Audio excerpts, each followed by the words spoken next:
Okay, let's just jump right into it because you read that headline correctly. The question of the day is, was Donald Trump secretly an FBI informant working to take down Jeffrey Epstein? Yeah, you heard me. The Speaker of the House just made this wild claim, and we are going to break it all down.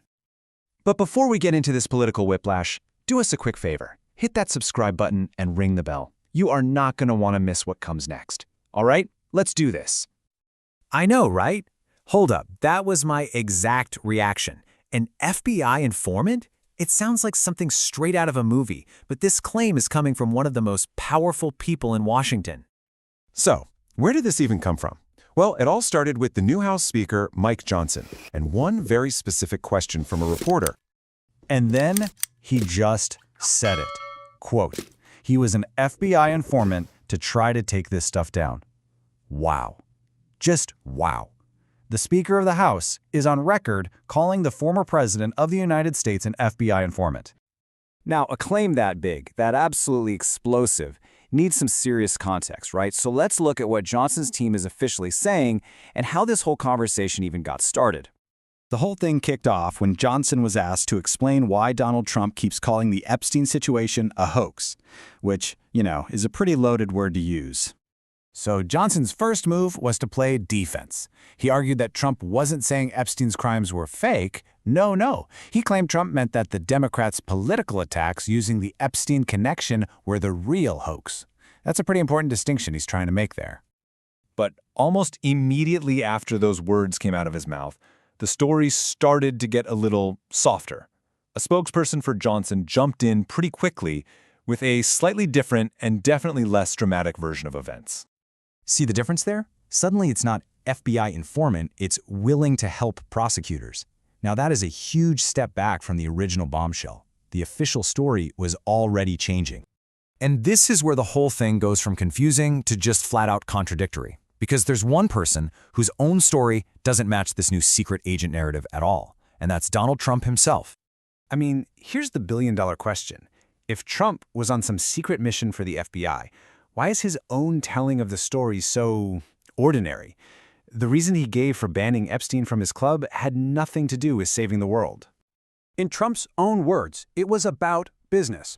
He said he told Epstein, quote, "I don't want you to take our people." And when it happened again, he just said, "Out of here."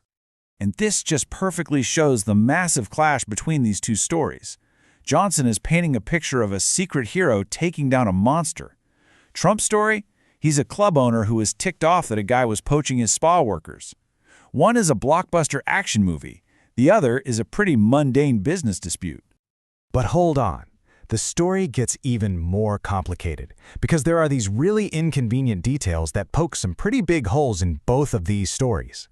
For example, that idea that Trump threw Epstein out the second he heard anything bad, well, the actual timeline seems to have been a little more relaxed. So, from what we can tell, Epstein was indicted for sex trafficking way back in 2006. But the ban from Mar-a-Lago? Apparently, that took over a year to actually be enforced. Not exactly what you'd call a swift and decisive action. And then there's the whole infamous, super weird plea deal Epstein got in 2007, a total slap on the wrist that has confused legal experts for years. And the supposed reason for that deal is even weirder. A future member of Trump's own administration, Alex Acosta, claimed that he was told to back off Epstein's case because Epstein, quote, belonged to intelligence. That phrase has never really been explained, but it adds this whole other layer of shadow and mystery to this entire saga. So after all that, where does that leave us? We're left with two completely competing stories that are trying to explain the exact same event. On one hand, you've got the news story from Mike Johnson. Trump was a heroic FBI informant who kicked Epstein out for being evil. And on the other hand, you have Trump's original story. He was a businessman who had a falling out over some employees. These two realities just can't exist at the same time. Which brings us to the ultimate question. What is the real story here? Was this some secret mission to stop a criminal? Or is this just the newest political spin for reasons we don't even understand yet? We really want to know what you think. Is there any truth at all to this informant claim? Drop your theory in the comments below. And if this helped you make sense of the story, hit that like button and subscribe for more. Because in a story this strange, the only thing we know for sure is that someone isn't telling the whole truth. See you next time.